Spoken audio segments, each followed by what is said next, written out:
Sagung para rawuh kakung mbah putri kang satu luhuring budi kados sampun ngacek tata titi upacara dhauping Srat Maja pinanganten kalih anut adat widi widana ingkang sampun lumampah ing Surakarta. Mliginipun ing wewengkon Anjuk Ladang wondene pangging Srat Maja pinanganten kalih katon genggeng gumarenggeng kadya cantaka munya ing mangsa rendheng.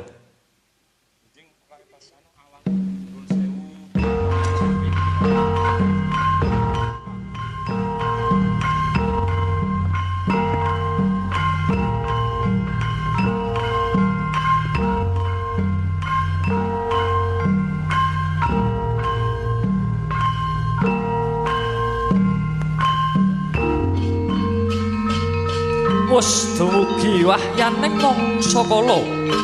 pangging penganten kakung miwah panganten putri ingkang mastuti layla ujaring para kina ingkang jinampa nengkain saha cinanding ngawiyat saha nulat edi endahing budaya luhur parsudi mardawaning budya tulus budya teges budidaya ingkang tuwa saking osi ing penggalih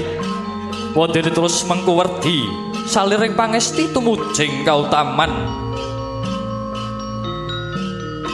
karya manten putri wis jengkar saking sasana rinengga kakanthi dinding pengembaning panten putri tumujing sasana papan seneng kersaha sasana panggih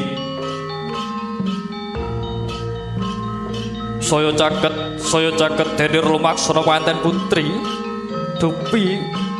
wis prapteng unggian ingkang tinuju tempo ing pandulu catur netra ingkang linambaran budi luhur satemah wonten daya pangariba ingkang hambabar rasa gaib ingkang tumanem ing sanubari sakala kumlawe astanipun penganten putri sarwi hambalang gantal mring penganten kakung ingkang winastan gondang kasih penganten kakung Gya Gumanti hambalang gantal ingkang winastan gondang tutur penganten kakung Gya Mrepeki Antiga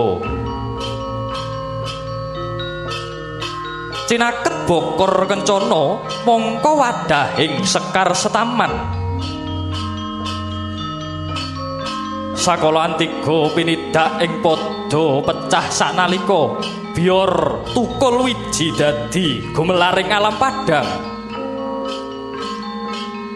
Gya penganten laju hanjengku sarwi sembah kalbu pring penganten kakung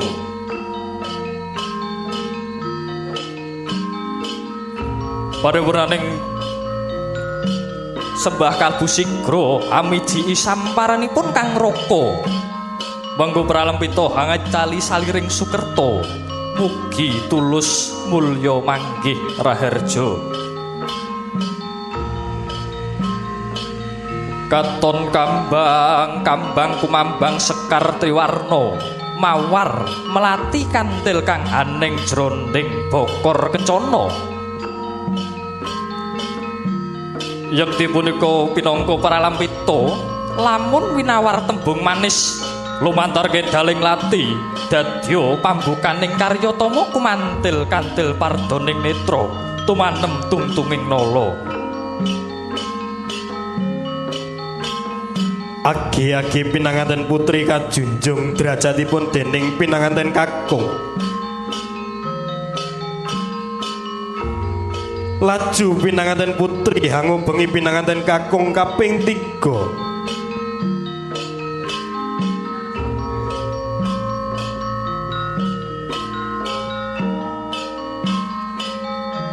menggu pralampita pinanganten kakung ingkang dipun suwitani dados saka guruning Bali Wisma ingkang saged kukuh bakuh dados panutaning bebrayan agung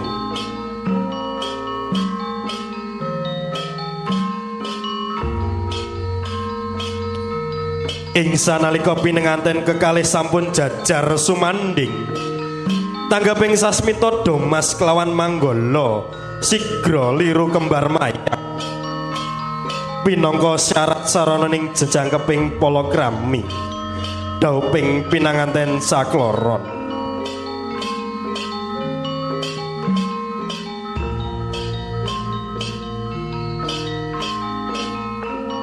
Kawistara pinanganten pinaringan boga sakepel dening ingkang ibu miwah unjukan tirta wening dening ingkang rama menggo pralampita mriksa barang pakarti tansah linambaran weninging manah miwah menebing kalbu satemah amanggihaken hayom hayem miwah tentrem. Sampun laras ical memaraning marga dados laras moyo.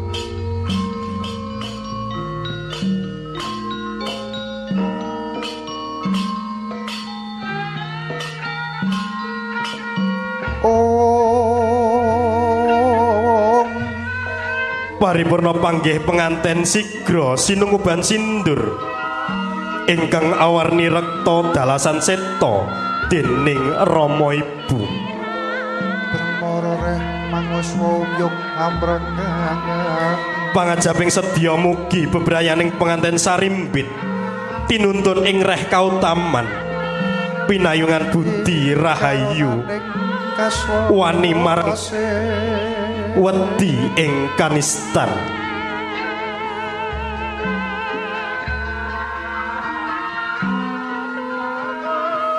Lulus raharja panggihing pinanganten sigra anggahaken ing sasana rinengga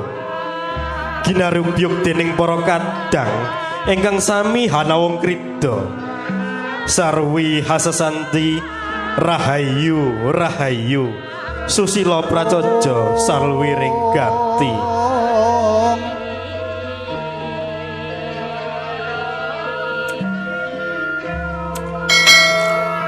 Gemplok kagem bergodo selikur DPD Permadani Kabupaten Nganjuk.